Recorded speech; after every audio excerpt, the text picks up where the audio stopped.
Tea, and what I'd like to do today is just briefly go over Jane Austen's biographical background and also talk a little bit about the first two works that you'll be reading. First thing need to know about Jane Austen is that her life was rather more exciting than it's usually portrayed, and her family had a relatively interesting range of connections in English society, both in terms of their blood relations and in terms of the professions that the 8 children chose to follow. Her father, George, was a clergyman, but he got there the hard way. He actually was an orphan. He was raised by relations, but he was smart. He managed to get a scholarship to St. John's College, Oxford, where he excelled. And after that, through the connections that he had with his relatives who owned land, he was awarded a living, and we'll talk about what livings mean later in the class, at Steventon in North Hampshire, and that is where Jane Austen was born. George's background was echoed to a degree by his sister, whose name was Philadelphia, believe it or not. And she too was orphaned, and it looked like she was going to have to be a seamstress, which wasn't really what she wanted to do. So she decided that she would go to India. At that time, there were, of course, English men and women in India, and there were also, what would you call them, brokerages, I guess, for bringing in women that we would call mail order brides from England. She was not one of these. She sort of went out there on spec. That is to say, she went to India searching for a husband, and she eventually found one, a guy named Tyso Hancock, and eventually they had a daughter named Betsy Hancock, who later married a French officer who also called himself a count as in a title, aristocratic title, though it may have been a bit of an exaggeration. And she started calling herself Eliza de Fouillade, and she lived a rather adventurous life until the French Revolution. At that time, her husband and she were in England, but he decided he wanted to go back to try to secure some land that he thought he owned, and managed to get himself guillotined. So that was the end of him. But for the rest of her life, her short life actually, Eliza served Jane Austen as kind of a model for the wild child women that tend to show up in her novels. Jane Austen's mother was named Cassandra Lee, spelled Leigh. She was of a slightly higher social class than George Austen, and in fact her uncle, Jane Austen's great uncle, a guy named Theophilus Lee, was the master of Balliol College in Oxford for 59 years. That's still a record. No one has ever been master there that long. What that means is that he was master of Balliol in Oxford, and probably none of you know Oxford. Maybe some of you do. Maybe you've been in the Oxford program. I don't know. St. John's is basically right around the corner from Balliol. I mean, if you go down, go like this, you go down Broad Street this way, at the corner is Balliol, you turn like this, here's the Martyrs Monument, the next college up is St. John's. So for a period, Jane Austen would have had both the college her father went to and the college that 2 of her brothers would go to, right next door to the college where her great uncle was master. And in fact, Jane Austen had an interesting history herself with Oxford that not many people ever talk about, but we will get to that later in the course. In any case, George and Cassandra married, and they proceeded to start having children, and had a lot of them really fast. First one was James.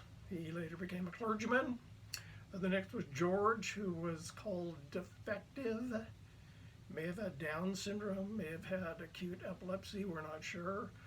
And he didn't actually live with the family. He lived down the road a ways with some people who took care also of a uncle, I think, of the Lees, a different uncle, not Theophilus Lee, who also had the same malady that George did. And so he was well taken care of, and the family would visit him, but he did not live with them.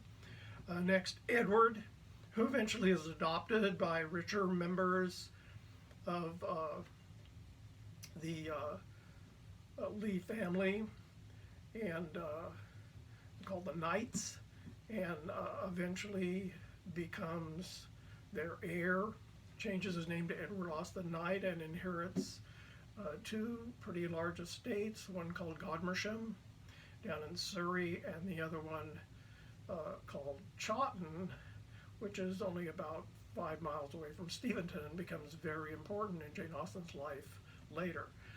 Third up was Henry. Henry was Jane Austen's favorite brother, supposedly. He was witty. He was a bit flighty. He also went to St. John's College, as did James. James and Henry are the two that went to St. John's. I suppose Edward might have if he hadn't been adopted by rich people, but he didn't.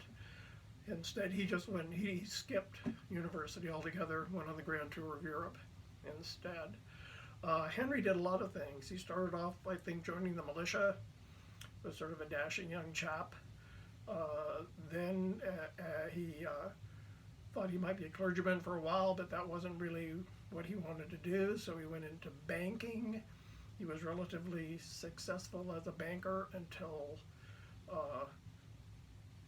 due to some bad business decisions, his bank crashed, costing some of his relations, who had put a lot of money into it, quite a bit in terms of pounds and guineas. We'll talk about that later as well. And so he finally reverted to be a clergyman again, and actually ended up marrying Eliza de Fouillade, who had a child by the Fouillade guy who got his head cut off. And their marriage was relatively short-lived because he, in fact, died. But there are a number of Henrys in Jane Austen's works, and I think to a degree there's a bit of this Henry in all of them. Next up is her older sister, Cassandra, obviously named after the mother. Jane Austen's confidant, someone Jane Austen basically worshipped. Jane Austen's mother once said, if Cassandra were going to get her head cut off, Jane would have to have hers cut off too.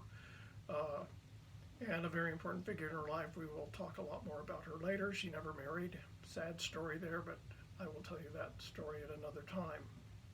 Next up, Francis Austen, called Frank, a little guy, super energetic, athletic. Nickname was Fly, F-L-Y. And he went into the Navy, a good way to rise. Both the clergy and the Navy were a way for people who were in the lower gentry, or what's been called even the pseudo-gentry if they didn't own land, to rise in society.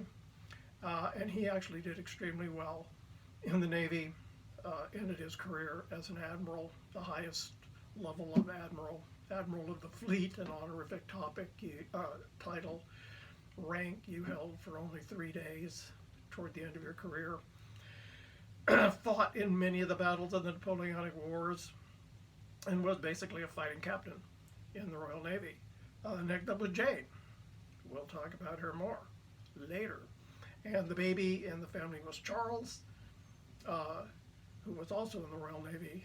Did not do quite as well as Francis, but did well enough, became a rear admiral, and I think eventually died of fever in Indonesia, somewhat earlier than Francis did. Francis lived on forever and ever. I think he died in the 1860s. We even have photographs of him, and I will be showing those to you later. In any case, that's the family. Jane Austen grows up in Steventon, and I will give you the later history of her biography as we go through it book by book. But as a young girl, she loved dabbling in literature. Not even dabbling, she was a fanatic. She wrote all the time. She wrote plays, she wrote poems, but mainly she wrote pseudo novels, I guess you could call it, parodies of novels. kind of like Saturday Night Live versions of novels, exaggerated, satirizing whatever literary form of novel she was taking on. And those will be our first two readings for this course. The first one is called Love and Friendship. Friendship is spelled wrong, it's supposed to be spelled wrong, that's the way she spelled it, which is just a completely crazy satire on what is called sensibility. And again, we will be talking about sensibility later in the course, but this thing is completely nuts. I mean, I don't know if you know what Mad Magazine is. Some of you probably know about Monty Python. You do know what Saturday Night Live is. Assume that they were going to do some kind of crazy, overly romantic, insane novel as a little play, and that's what Love and Friendship is like. It's an epistolary novel, a novel in letters, which is a very prominent form at that time, and Jane Austen is working in that form for Love and Friendship. You will like Love and Friendship. It will make you laugh. The next one, to show the opposite extreme, because Jane Austen is working in extremes. This is her crazy comic extreme. Is an amazing novel, short novel named Lady Susan, which is kind of a almost sadomasochistic, domestic gothic about a beautiful, what today we would call cougar, already once married, having an affair with another man, has a daughter she likes to torture, constantly scheming, but beautiful, graceful, well-spoken, and brilliant. How an 18-year-old girl wrote this novel is completely beyond me. But in any case, you'll like that too. Once you get into it, it's a little more difficult. It is an epistolary novel as well. But that's the other extreme. By the time Jane Austen starts to revise or write from scratch the novels that will make her famous, she has managed to combine and dampen down and control these two extreme forms to create the novels that are so famous today. But the one thing I will say is, once you know these earlier works, you can see them emerge now and then. They are constantly under the surface of those novels. On the one hand, Jane Austen, the crazy comedian, and the other side, the Jane Austen who kind of knows really deeply the sordid sides of life, and sort of in between the Jane Austen who, through irony, manages to carry razor blades around in her pocket and cut off her characters or the reader's heads so deftly that you don't even know she's doing it. So that's why I'm having you read these two works at the beginning. Not usually read in Jane Austen courses, but you'll notice I've left out two of the big novels. I've left out Sensibility and Emma. If you like Jane Austen, you can read them after the course. All right, that's it for today. So long.